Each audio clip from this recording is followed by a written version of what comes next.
these ideas of what the heroine's journey is, what it can be, how it applies specifically to Indian mythology, they're still a little scrambled, they're still taking fruition in my head. So please bear with me. And if you have any thoughts or insights, I mean, I'll also love it if at the end we can sort of pool those together as well. And so just bear with me if I'm a little all over the place, because this is the first time I'm sort of presenting this material. So, okay, this is me, but I just thought the first part of really starting to talk about the heroine's journey is, we've all heard of the hero's journey, right? And the hero's journey is a story we're incredibly familiar with. It's kind of this, we see it a lot in film, we see it in stories. The Ramayana, the Mahabharata, they're all regarded as the stories of heroes, of princes who go to war, who go through supreme ordeals and return back to rule their kingdoms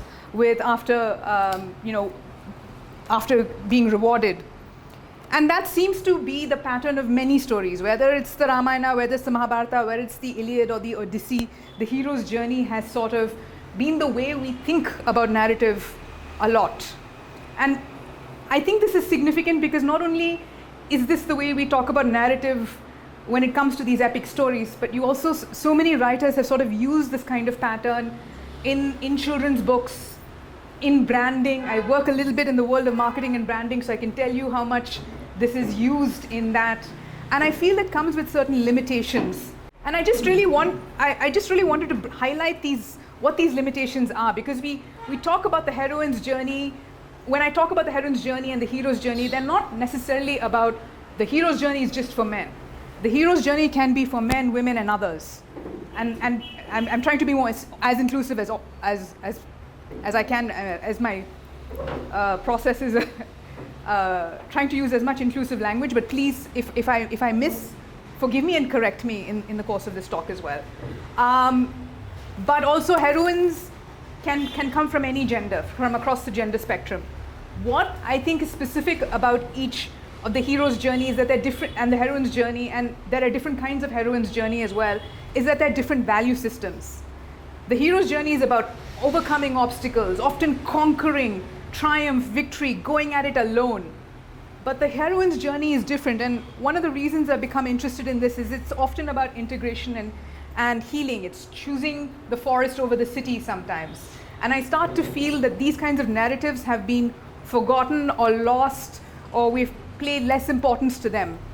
So that's one of the reasons for trying to put this out there and trying to also understand how an audience responds to this. So I've just taken this is just a quote from a book called The Virgin's Promise, and it's about a different variation on the heroine's journey, which this writer calls the Virgin's journey. But this is from the introduction, which was written by a very famous theorist on the hero's journey called Christopher Vogler, and he talks about what the different approaches. And he says, I have a few guesses about the differences between the masculine and feminine approaches to dramatic structure, and one of them focuses on geometry. What geometric form makes a somewhat accurate model of how you see drama unfolding? Stories can be represented graphically by a straight line, like a railroad track. You can use a pyramid or a curve, and he talks about how he uses a circle, which was the previous sort of slide that I showed. But when women describe to me how they experience drama or a dramatic event in their lives, the graphic patterns that come to mind are a series of concentric circles or a spiral in which the female protagonist moves more inwardly through a series of levels than the male, who tends to move out into the world. So in some ways, the heroine's journey is sort of coming into yourself and really discovering that truth in yourself. The female heroes seem to move towards the center of a series of rings that represent the different levels of female relationships. Relationship with father and mother, other women, men, children, society, gods and goddesses, and finally at the center with themselves, their own true natures. And they may return through all those levels, unwinding the spiral, applying what they have learned at their center to each set of relationships.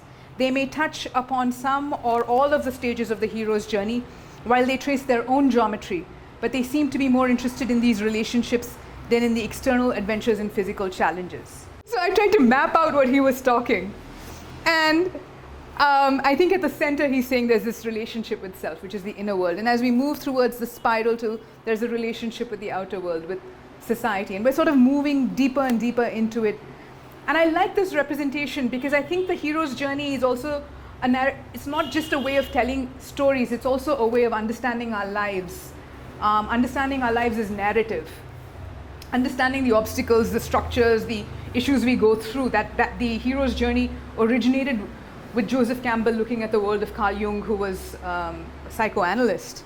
So, but the idea of the spiral for me is compelling because it seems to suggest that the journey never ends and that we're always in a state of becoming or returning. We're always in some stage of a journey. So I found this also very powerful. And when I started to think about these things, I went back to my own work to kind of understand how the stories I had been part of telling, and I'm not the sole teller of them. There are many people who told them before me. There are many people who will tell them after me. There are many people who I told them with. But how do I understand what we did together as part of this, as part of the heroine's journey, in the context of this bigger spiral as well? And I don't know, some of you are familiar with Sita's Ramayana, some of you are not. So I'm just putting a few slides up here to show you what it was like. It was a graphic novel that I worked on, which was based on primarily the Patua version of the Ramayana. The art came first. It was illustrated by an artist called Moina Chitrakar.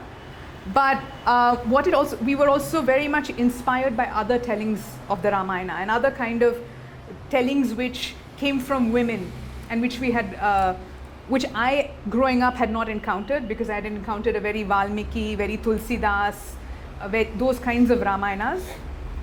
But as I went into this journey, I was astounded by the multiplicity of kind of female voices I found telling the Ramayana, which for me was almost shocking. So we were telling the Ramayana from Sita's point of view, and this is to just show you a little bit of what it looked like. This is a wonderful intervention by the artist. She's drawn Sita with kind of bars around her face, and I always find this very powerful as a way of saying something without actually using words. So the power that images sometimes have. So this is the moment of the Lakshman Rekha. And different characters. This was a character called Trijata, who's actually Vibhishna's daughter. We found her in the Kamba Ramayana, but Tulsidas also refers to her, but the origin of her seems to be in the Kamba Ramayana, the Tamil Ramayana.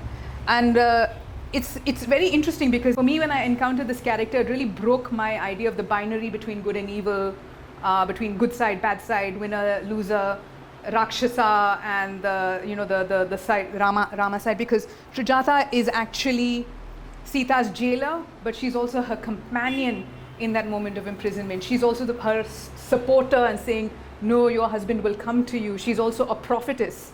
So she can see into the future, she can see across time and space. So she knows that Ram will come for Sita because she has seen it in her prophetic dreams, but she also knows that this will cause the death of her people and her city. So that's a very interesting, complicated space to be.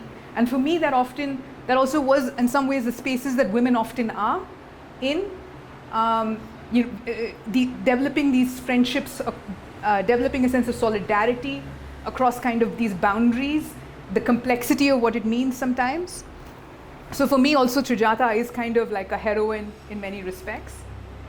But also what I've always struggled with is also this ending of the Ramayana, and this is there in Sita's Ramayana, this is there in Valmiki Ramayana, the idea that Sita goes back into the earth.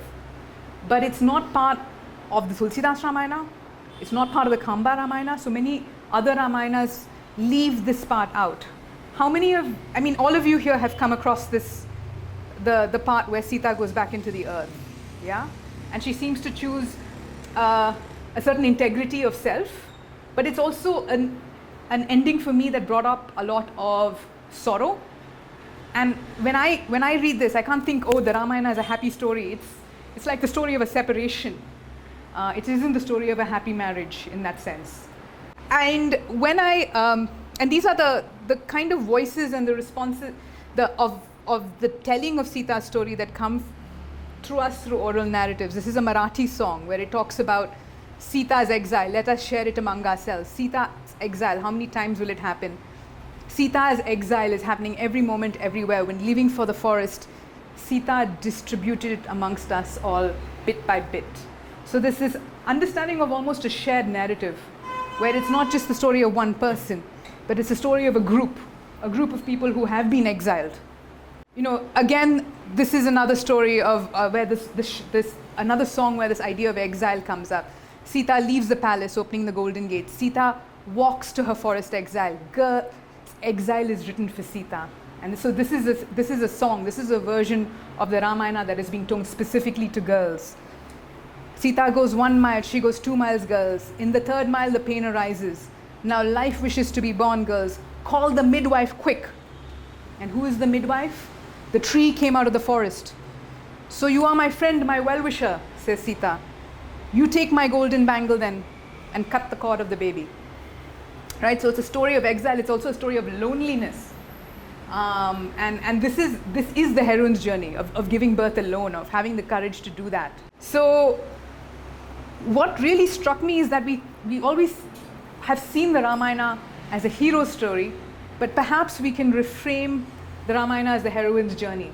And this is where I started to become very interested in these alternate ways of looking at narrative. The heroine's journey, this example of it, right? Separation from the feminine, identification with the masculine and gathering of allies, road of trials, meeting ogres and dragons, finding the boon of success, awakening to feelings of spiritual aridity, death, initiation and descent to the goddess, urgent yearning to reconnect with the feminine. So I really feel like this is where Sita's journey ends, when she returns to the Mother Earth. We don't have the rest of her story, where the healing the wounded masculine or the integration of the masculine and feminine happens, where she returns back into the world with that shift. Yeah. But one of the other examples of the heroine's journey, the earliest example we have, which comes from, all of the theorists say that comes from the Greek mythological cycle, is the story of Persephone and Demeter. And how many of you here are familiar with the story of Persephone and Demeter? Yeah. It's the story, Demeter is the Mother Earth kind of nurturing harvest goddess, and her daughter is abducted, and she goes on this great journey of trying to find her daughter, who is in the underworld, and then manages to persuade the gods, persuade her to get her daughter back. But her daughter at that point has also chosen to eat 6 grains of pomegranates, so which means she can, as a result, from the underworld, so she can spend 6 months of the year in the underworld and 6 months of the year above the ground, which explains the cycle of seasons. There is a fertile season when the mother and the daughter are united, and then there's the winter, which is the time when Demeter, or the fertility earth goddess, is mourning the absence of her daughter. So we live through this cycle all the time. This is a spiral. This is a story that keeps telling itself. But it is also, I think, very powerful, because it's not, the way sometimes we tell the story, it's as if Persephone has lost her agency. But perhaps Persephone has chosen this as well, the story, this as well, to enjoy separation as well, to enjoy coming together and also being separate. So the story is also about healing the mother-daughter split. And what used to happen in the Greek world is the story of Persephone and Demeter was also part of the Eleusinian mysteries or the Eleusinian rites, which often involved going into what the Greeks call the underworld. And for them, underworld was also the world of sleep. This is when the underworld visited you in your dreams, right? Ghosts from the past return, things that haunt you, things that haven't been resolved. That moment of sleep is there. So in some ways, Persephone also offers, by going into the place of death, you also bring back healing. So that was the relationship between mother and daughter. You can, only by going into death can you bring back life. And so there was a very mystical, very sacred idea to that story. So I also find it powerful, because I think the story of Sita has so much, and there are so many resemblances between Sita and Persephone. Both are daughters of fertility or mother kind of goddesses. Sita is found in a furrow on a field. How much more of a symbol of fertility can you get than that? A field about to be plowed. But also, she descends into the earth, which is very much in that sense a place of the underworld. So I tried to map Sita's story into this, and I kind of felt like the road of trials meeting ogres and dragons was her being in Lanka, and the trial was in some ways the Agni Pariksha. The finding the boon of success, she's reunited with Ram, she returns to Ayodhya, awakening to feelings of spiritual aridity or death. Now it's really interesting that before she's banished, she actually wakes up with this dream. I don't know how many people remember this point, but just before Ram tells Lakshman to take her away, Sita wakes up heavily pregnant and she said, I had a dream of the forest and how happy we were there. And then Ram is saying, oh God, I have to make this decision. And at that point she says, can we visit the forest again? And Ram's like, yeah, whatever, yes we can. And then this other drama happens where this washerman comes in, he has to banish Sita, and then he tells Lakshman, take her to the forest because she's been wanting to see it. Tell her that's what's happening and then just leave her there. So in some ways it's kind of almost, it's this murky space where a wish turns into a nightmare when Sita ends up in the forest again, because she has dreamt of it, because it is a simpler time when she and Ram were alone and in love and they didn't have the rest of the kingdom around them, and they were before this whole Lanka incident. But it is also a banishment. So it's this murky space where, between dream and kind of darkness. And then initiation and descent into the goddess is sort of this moment of integrity, the return to earth, and then the descent into the earth. And maybe that might come later, or maybe that stage needs to move a little bit up. But I find that the other parts of the story of the journey are missing from here. What I've been reading recently focuses very much on the different masculine and feminine roles in these societies from which these myths come, and how the male is the active agent and the female is the passive agent, for lack of a better word. When I look at this, I could see this either way. This could either be the start could be an active act, or it could be a passive act. And is that how you understand it? So, for example, Sita, I guess, doesn't choose Ram, but Ram chooses Sita. These are masculine stories told by men, right? Or is it not? See, I again struggle with this idea of masculine and feminine, because so much of what we consider masculine and feminine, especially in these kinds of, this is how we should look at this epic, are written by men. Yeah, I don't know what it means to be feminine. I mean, am I trying to understand what it means to be feminine through the writing of a masculine psychoanalyst? I'm not sure. Yeah. So I sometimes I've read some of these ideas, but I'm also hesitating because I don't know. And I think we're also living in that time where we have to rebalance a lot of that. Yeah. So there are tellings of the Ramayana where you see it very active. Sita's calling the forest to come and help her cut her umbilical cord. That's pretty active. She gives birth alone. That's active. Yeah. She strings the bow, and that's why Ram has to break the bow, because Sita has the strength to string the bow. She is the one who says, "Get me the deer." So there is a very active role she's playing through the story. Yeah. But there is also a tendency to try to project our ideas of what femininity should be upon her. Yeah. So I think we have to struggle with both. Yeah. I'm also thinking like her going into the earth is more like an act of volition, because she's rejecting the masculine. She's so disappointed by what she's been met with. It's actually her agency to say, I don't want this and I'm going back into the earth. So that's absolutely. Absolutely. And I think it is that moment of agency, absolutely, that there isn't a space in this world as it exists right now for someone like me. And I want to now move on to a different variation on the heroine's journey. So we saw that, which kind of worked with the Ramayana if we saw it from Sita's perspective.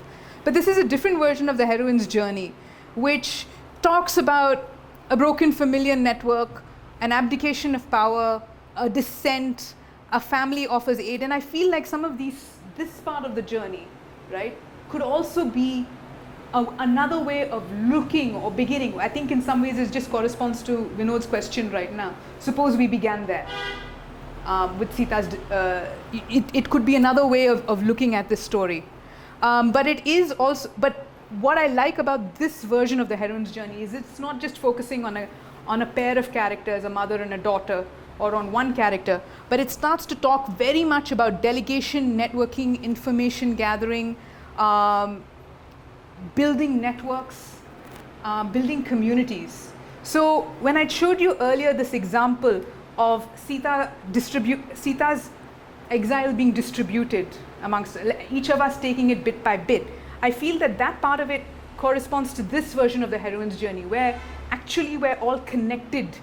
That heroine's journey is all of us. We are a network, we are a community, we are gathering that story in some ways. I know it sounds a little hazy and unclear, but am I making sense, or is this a bit murky? It makes sense and is not. Okay, we're living in the time of paradox and breaking down binaries. Fine. So I actually felt in some ways when I was I also tried, as I said before, I don't think the heroes and the heroine's journey are just about stories that we read in books. These are also explaining to us where we are in our lives right now. And I think they have great value in that as well, helping us to see or giving us a lens to understand ourselves, because a lot of these kinds of ideas of narratives emerged from analyzing psychology and mythology to come up with these narratives, just to express how our minds like to process the world around us. So I found this really powerful because I felt this is the journey I've been living through with Sita's Ramayana. And the surrogate family I've been finding are these voices of women from the past, from the present, who all are kind of asking these same questions, seeing this story in similar ways. There are so many versions of the Ramayana that have been written by women that we aren't even familiar with, or being told by women that we aren't familiar with. We have even from in terms of verse, we have the Mola Ramayana, the Chandrabati Ramayana that are coming from the 16th and the 14th century. So it's just sometimes for me shocking, and I'll come to this later on in this presentation as well, how much of women writing about women or themselves we have lost. And so for me, my hero's journey has really been finding this and really feeling kind of networked and establishing this network of voices from the past and the present. And that has been my own journey as a writer. So I also just wanted to this is just taken from a book called The Heroine's Journey, and it's written by a woman called Gail Carriger, if anyone interested. She writes it in very simplistic language, that the idea is that even a 14-year-old will understand this book, or a 13-year-old will understand this book. But she says, here's the heroine's journey in one sentence. Increasingly network protagonist strides around with good friends, prodding them and others on to victory together. So the way we talk about heroes in the past, the Odyssey is like a complete example of this not working, because if you guys are familiar with the story of Odyssey, he sets off from Troy with 10 ships, and at the end of it, he's just by himself alone at home. Everybody else in his crew has died because of his own wanderlust. And that was what defined a hero for so long. That is one of the examples of the hero's journey in the Western canon. But the networked protagonist with good friends, prodding them on and others to victory together, is the polar example is Harry Potter. Sorry, that's not the best example, but that is one of the kind of stories that I would say, Harry Potter is a heroine and not a hero. But basically, a heroine is always looking for reunification with someone who was taken from her. She is concerned with networking, connecting with others, and finding family. So I don't know if this applies to all kinds of stories about heroines, but this is one significant way that a heroine's journey is different from a hero's journey, because hero's journeys are not typically about creating networks or connecting with family. They're about accomplishing Herculean tasks, or they are about doing this voyage of discovery like Odyssey does. It isn't about networking and connecting with others. So this is the difference between the heroes and the heroine's journey. But the Persephone Demeter story very much kind of follows this, because she is concerned with reunification with someone who is taken from her. And at the end of the story of Persephone and Demeter, they have connected with family.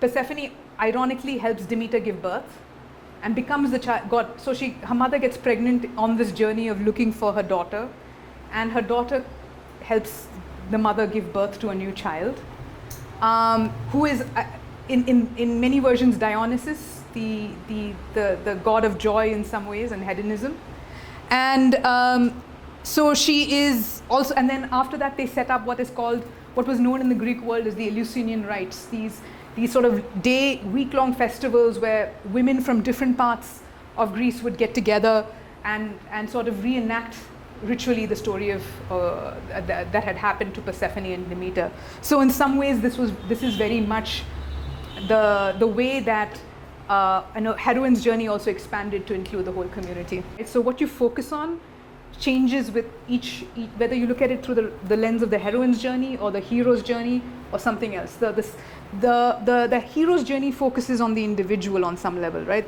The Herculean task. But the heroine's journey gives you this kind of panoptic, telescopic view where you see how the heroine is connected and interacting with others. So there are different ways, like I feel it's almost like different lenses that you can use to tell the same story. And that's where I think being a storyteller, someone who's retelling myth or even retelling an incident that's happening today, you can choose each of these structures to kind of highlight different aspects that you want to. Does that make sense? I want to take a little bit of a step away from this and now introduce like a third element in the mix. And I want to we've been talking about stories, we've been talking about retellings of epics, but I want to introduce you to a few voices that I've come across from the past. And I want to get your thoughts on them. And so this session is a little bit more interactive too. These are just short pieces of poetry, but I want to also see, and I want to introduce you to a new kind of structure also, a way of looking at these bits that I'm going to share with you. So we have done a bit, now we're taking a little bit of an intermission and we're hopping on to the next part. And I hope it'll all make sense in the end. So this is a hymn that has been obsessing me for a long time. I found it in the Atharva Veda. So it's approximately, I think, 900 BCE. And it goes, "Let him be consumed with love of me, that he may think of me, and that I may never think of him. Send forth the spells, gods. Let him be consumed with love of me. Madden him, Maruts. Madden him, madden him, madden him. Madden him, Agni. Madden him." Any reactions to this? Cool. Okay, thank you. Any other reactions to this? Is this what you expect in the Vedas, in your idea of them?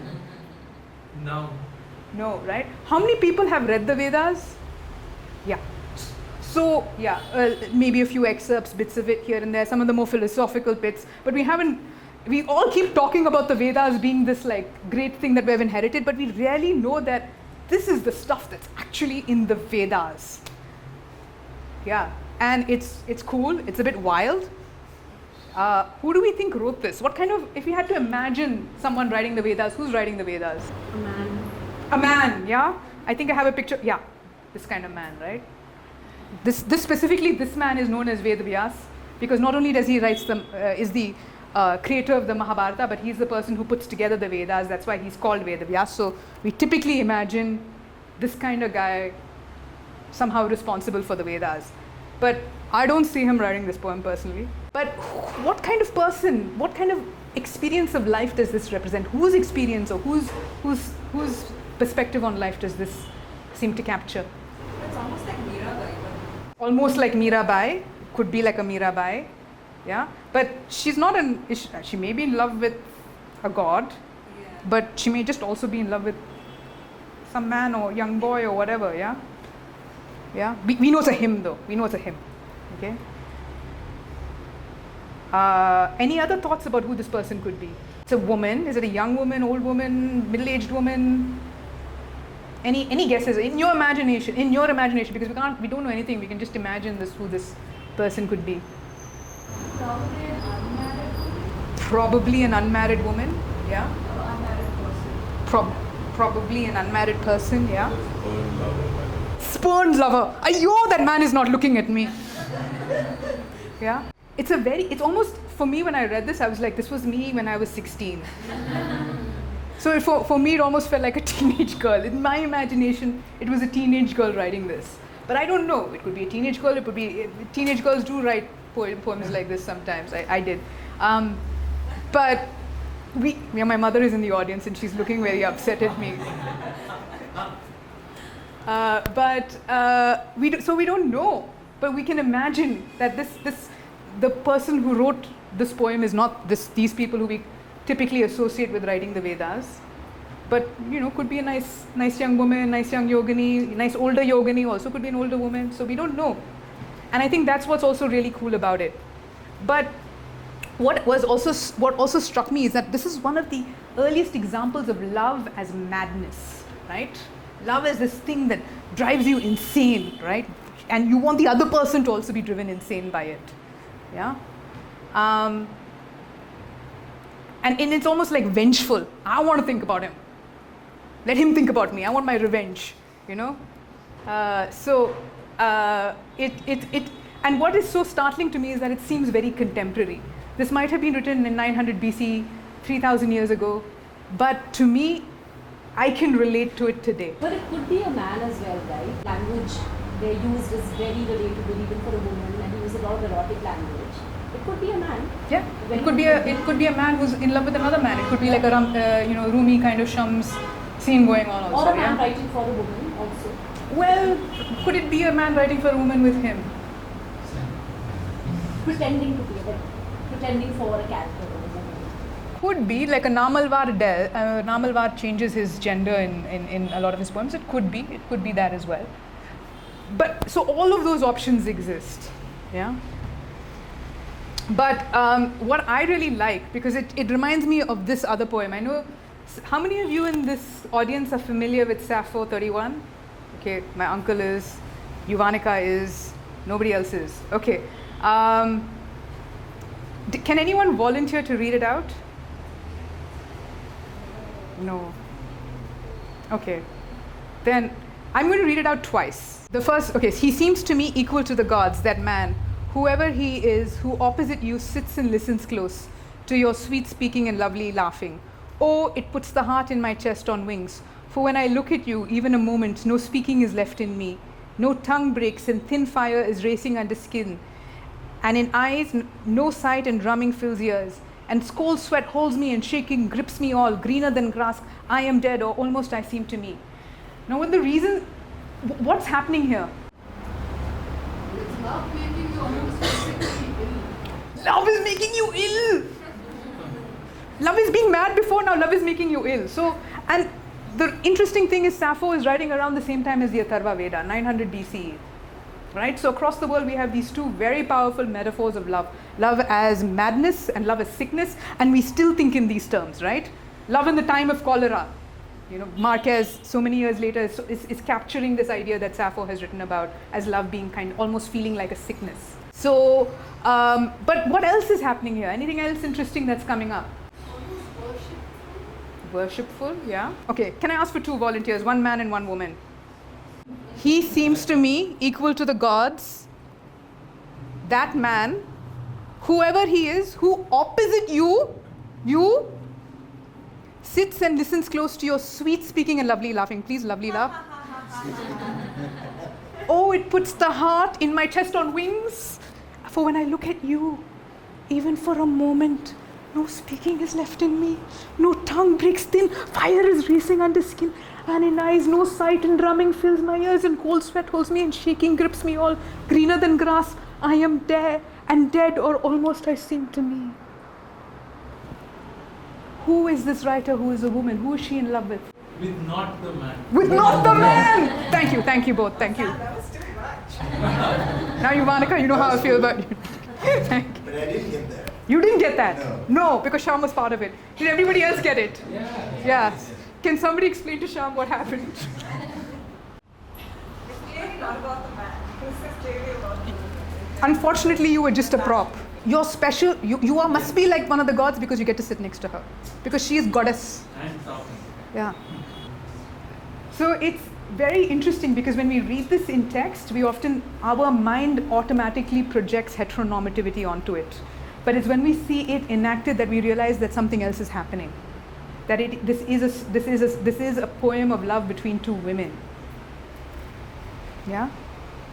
Okay. And this is also coming from 900 BC. So 900 BC seems like it was a super interesting time to have lived in. And so I just put a random Roman picture of her up, but she's Greek. She comes from 900 BC. She was considered the 10th muse by the Greeks because her poetry was so amazing, and that's what even Plato refers to her, Socrates refers to her as the 10th muse. They had volumes of her poetry in the Library of Alexandria, 9 volumes. Well, we only have fragments today because most of her poetry was burnt. Because in the time after Christianity was on the rise, same-sex love, not okay with Christianity. So most of her, they ordered burnings of her books. So most of, we can only find fragments. That's why it's called fragment 31, fragment 14, fragment 15, because most of it is actually dug up from like garbage dumps from the ancient world. Like whenever there's an excavation, they'll find like an ancient Greek or Roman garbage dump, and they might find a piece of a Sappho poem that's been used to wrap as a funeral shroud or something else. So one of the biggest discoveries, I think, was about 10 or 15 years ago, where they found a new Sappho poem. Like the classics world gets on fire because they found a new Sappho poem. It's so exciting. But it was literally pulled out from like a shroud that had been used to wrap someone's dead body. So it's heartbreaking that happened because she was writing so much about same-sex love. And I think the other thing is also the word lesbian also comes from the fact that Sappho comes from the Isle of Lesbos. Yeah, and sapphic. And sapphic, yeah, so all of that. So just wanted to share this parts with you because I started to see more and more of these, it's very interesting to go back and actually look at the actual experience of women because it so contradicts what our ideas of women are actually from the past. And I found this other poem in the Terigata, and this is this is a little, again, X-rated because it does mention one thing that's slightly X-rated. It's called Mutta, and the name I am called by means free. I am quite free, well free from 3 crooked things, mortar, pestle, and husband with his own crooked thing. I am freed from birth and death. What leads to rebirth has been rooted out. Any thoughts on this? This is coming from the lifetime of the Buddha, approximately. This is the first community of women who converted to Buddhism. It's kind of like, wow, they were just putting it all out there. And for me, at least, my reaction to this is that. The idea of samsara and worldly ties. Yeah. And freedom, right? And I can almost resonate with this, I've left that kitchen behind, I've left Bumble behind, and I'm freed from birth and death. Okay, so apologies for the modern interpretation. But it's just amazing. And I came across this idea also recently about the Virgin's Journey, and I think I had shown a quote from it earlier. It's called The Virgin's Promise by Kim Hudson, and she talks about, in addition, there are many, as you've mentioned, there are many different kinds of heroines' journeys, but this is a new kind of heroine's journey, which is called the Virgin's Journey, which is the dependent, you kind of let go of this world, and the world reshapes to accommodate your experience. You are becoming, the essence of the Virgin story is that she must follow her dream or authentic nature despite the wishes of others. So when I go back and read this, to me it really resonates with that idea of that journey, right? She's choosing whatever it is. Some way moksha is allowing her to discover her authentic nature, whatever it is. I also put some of the stages that this writer talks about. I don't want to go into all of it because it becomes very technical and I have to explain it, but there's often a dependent world where you have to fit into a role. There's a price of conformity, and I felt that very strong almost in those lines where she says, I'm going to be free of these 3 things. Eventually you give up what is stuck. The kingdom is in chaos, and that often happens. The virgin has to wander in the wilderness. There's an exile in the story as well. Even when I read these kinds of stories, I can see elements of this kind of journey as well come up. But what I was also struck by was this idea, if you go into the idea of the Virgin's journey, it's also this idea of the opportunity to shine. It's almost like the traditional roles that we are kept in society kind of make us lose ourselves, right? If you have to be a prince or a princess or a king or a queen, or you have to be cooking in the kitchen all day, that's the price of conformity, and you have to give up your opportunity to shine. So it's even Cinderella kind of fits into this, right? So what really, when I was reading this, I suddenly felt, oh my God, I had an aha moment, because when we often talk in Hindu mythology about the Panchakanya. So when I read this, when I was actually struck by this was because there's this, the word Kanya comes from the idea to shine. So, and this idea of the Kanya is also closely related to this idea of the virgin, right? The Panchakanya are often translated as the virgins, even though none of the Panchakanya are virgins, right? So what does that mean? What does it mean to be a Kanya? Is it anything related to being, virginal in that sense? So when I read this, it was, this was a wonderful, Pradeep Bhattacharya has written this. He says that kan meaning to be satisfied, to be pleased, to shine, be liked or wished for, to strive after, to desire, who is radiant, desired by all, satisfied and pleased with herself. So this was a very alternative version of looking at the idea of the Panchakanya. I had the same idea that they were Sati Savitris, they were ideal people, but then I look at Ahalya and that story is not, does not quite fit that paradigm. So it's almost struck me that in some ways the idea of being a Kanya is to be a woman who is whole in herself. So I'm not sure that that's the actual what it means or whatever, but I'm just also wondering if it can be interpreted in that way. And this idea of shining as well, right? You allow yourself to shine. And I think also this idea, and I'm saying this, that in some ways I feel like this idea of the virgin's journey, it's not about sexuality. It is really about the woman who is one in herself, the woman or the man who is one in herself, who belongs to herself, and is not compelled to maintain chastity, to yield to an unwanted embrace. A Kanya is a woman, married or unmarried, who sexually active or inactive, who does not live as a shadow of her partner, father or mother. In that sense, the Kanya is kind of a free person. They're not constrained by these other projections of family ties or ideas of identity. So I thought that this I've taken from some research I've done. If anyone's interested in reading the full article, the link is up there. And if anyone, I wanted to also tell a little bit of the story of Madhavi from the Mahabharata, because she's also regarded as one of the Panchakanya, one of the Kanyas, because the Panchakanya list keeps in different versions changing. There are Panchakanyas, but then there is a whole list of other Kanyas as well. And I'm not sure if any of you are familiar with the story of Madhavi from the Mahabharata or from the family of the Kurus. No? Okay, so it's a very interesting, I'll give you the short synopsis of it, because I've become quite fascinated of it, because I feel like it tells the story of the virgin's journey. Anyone remember Yayati? Yeah. Yes. Yayati, great ancestor of the Pandavas, the guy who's married to Devyani and Sarmishta. We know that he gave the kingdom to his youngest son Puru because he wanted to be young and live forever. And that's how Puru ended up inheriting his kingdom. But Yayati also had a daughter called Madhavi. And it's very interesting because in both of these stories, in the story of Puru as well as in the story of Madhavi, both are living as kind of shadows of their father, right? Yayati's son Puru is doing what he can to please his father and is rewarded for that by the kingdom. He chooses to live old. And we talk about this, I don't know what to make of that story, to be honest, because it feels like a terribly unfair thing to do to your own child. But what is rewarded is also that child's devotion to his father, even though his father is using it to live a life that is not exactly ethical. So with the story of Madhavi, what happens is that Yayati has this daughter who, when she is born, this prophecy is made that she will be the mother of 4 kings. And Yayati is waiting for the time that he can capitalize on it. So what happened, Vishwamitra has, at the same time, Vishwamitra has this disciple called Galava. And Galava has no money, and he comes to be Vishwamitra's disciple, and at the end of his training, he goes to Vishwamitra and he says, please sir, you've been good teacher to me, please give me please tell me what Guru Dakshina I have to give you. And Vishwamitra says, I know what background you come from, you don't have to give me anything. Then Galava's like not content with, no sir, please tell me sir.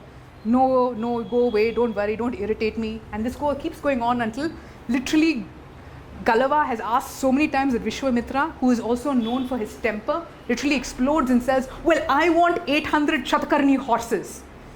Okay, so Shatakarni horses are like these specific horses which are completely white with one hair of black in their tail, okay, which is really impossible to find these special horses.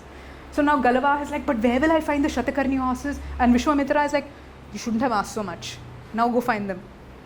So Galava keeps going around from king to king, basically asking kings, can you give me 800 Shatakarni horses? And each king is like, what are you mad? These horses cost so much money. What will I do? I mean, I don't have that kind of money. I can't give it to you. So he goes around, keeps asking, and then he comes to Yayati. And Yayati is known for his generosity. So he doesn't know how to say no to this guy, but he doesn't want to also get these 800 Shatakarni horses. So he says, you know what, Galava? I don't have these horses, but I have a daughter.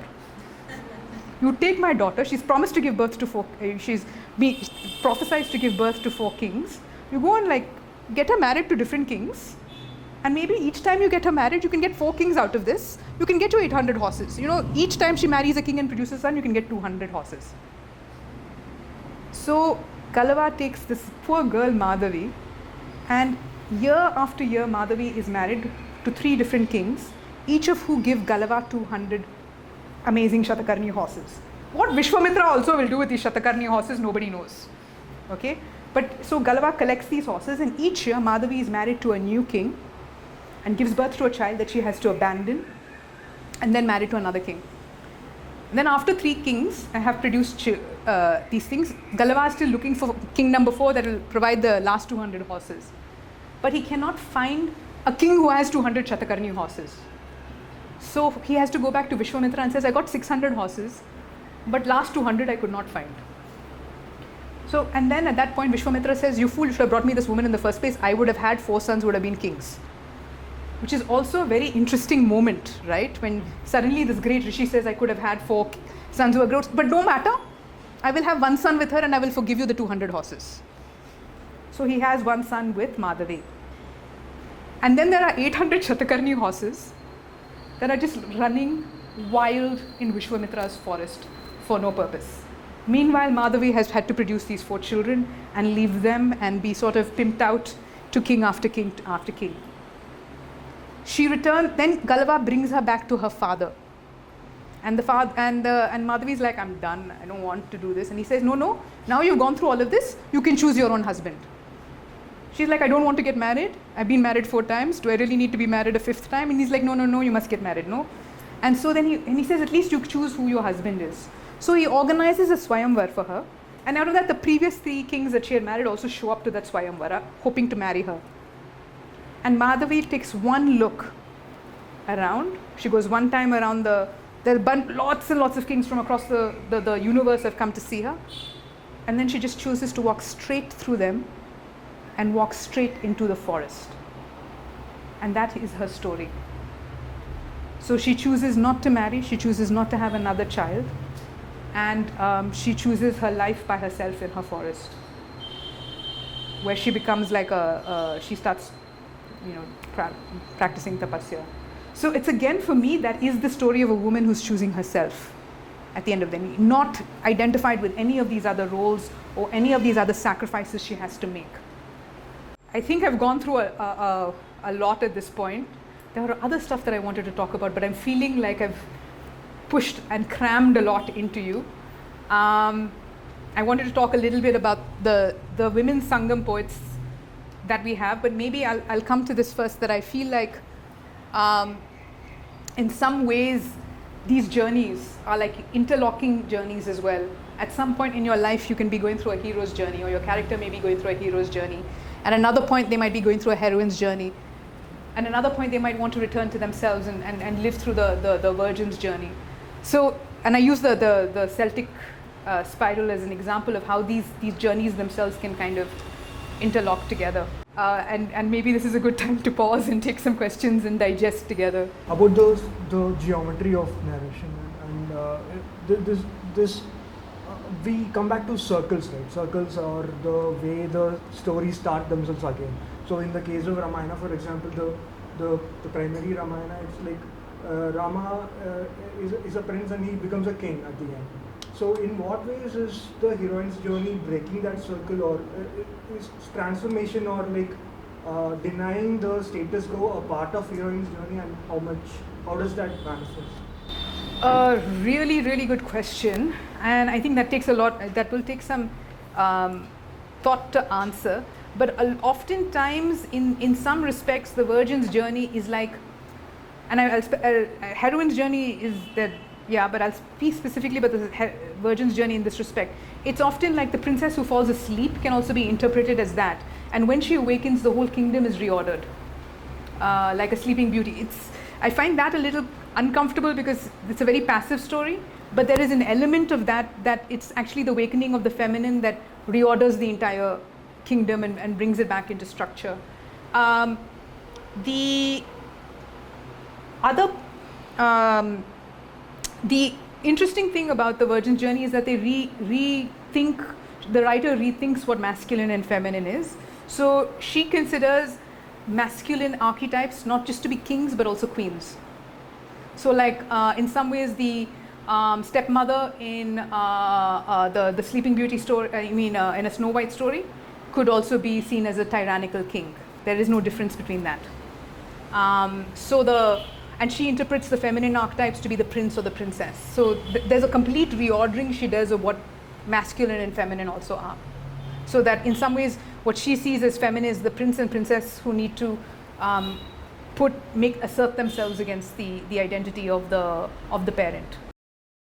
Also, to a degree of how much a heroine's journey becomes more than just about a personal journey and part of a communal experience. In that sense, I even feel like the discourse around the Barbie movie to that effect has a lot of similarities, like how in the end Barbie gets out of the world, the Barbie world, and enters the real world, but it's just a personal journey for her. It not reflect how the other Barbies in the simulated world feel like. So there's a lot of narratives that struggle with this kind of, is it a personal journey or a communal journey? And why also is it a communal journey? There shouldn't, too much of a savior complex is also a problem. I think one thing that's also apparent in the journeys, the hero's journey has a slightly more masculine goal to it, like of achievement, whereas the feminine journey is more about being. So it's not about the doing, but it's about becoming and being. So even though they're cyclical, it's interesting how one is goal driven in terms of achieving something tangible, whereas the feminine is more about becoming something. I think it's so insightful that you said that, because I think I'm drawn to the heroine's journey in this time because we've been living in this achievement-oriented society and we've reached that point of burnout. I think we're feeling it on a trans-cultural kind of plane with this the burnout, the mass levels of burnout and the great resignation happening. But I think that's why on some level the heroine's journey of going within, of being, is having so much resonance for me in this time. Recently happened to read a book by Volga called Liberation of Sita. I love that book. So I think Volga's is a completion of it in many respects, or she takes it in a different direction. Maybe not completes it, but takes it into, this direction where it starts into a new story. And I think it's possible to do that also with the spirals. I think we need new forms of that as well, to imagine new futures for ourselves. I feel that's the calling. I don't know, I feel myself that's the calling in this time, and I feel that particularly as an Indian woman who has not chosen to get married or has children. I'm 40 years old, I'm looking at a life without children. What kind of life do I imagine for myself? If I were to only look at the conventional Mahabharata, Ramayana and that, there's very limited ideas of roles for me in that universe. But when I look beyond that, and I look at other versions and other retellings and some of the stuff that I've shared with you, there are many more possibilities for me to imagine my own life. And I think that's my own need to find that is also driving this search for myself. I have one question around thinking about imagining other futures, and then in choice of maybe language and framing of how we still are positioning this as like hero versus heroine. And is there also just choice to move beyond this? Because in choosing to reframe everything as this hero and heroine journeys, it's a lot of reinforcement of the same. I think what you brought up is wonderful. I haven't thought about it clearly, but I felt that same frustration. I don't know if these words hero and heroine are, I struggle with them. Also because the word hero actually comes from a goddess. Does anyone know this? So the original hero is Hercules, Heracles. That's where the word hero comes from. Heracles, he's the original hero. Heracles is called Heracles because it is glory of Hera. Hera is not even his mother, she is his cruel stepmother, technically speaking. And so this is really confusing that the word hero actually has a feminine origin. And it is about the mother wound on a psychoanalytical level. So even the word hero and heroine, if you look at the origins of the words, it's very confusing about what they actually are. We think of the heroine as a subset of the hero, but the hero is actually coming from Hera, the mother goddess.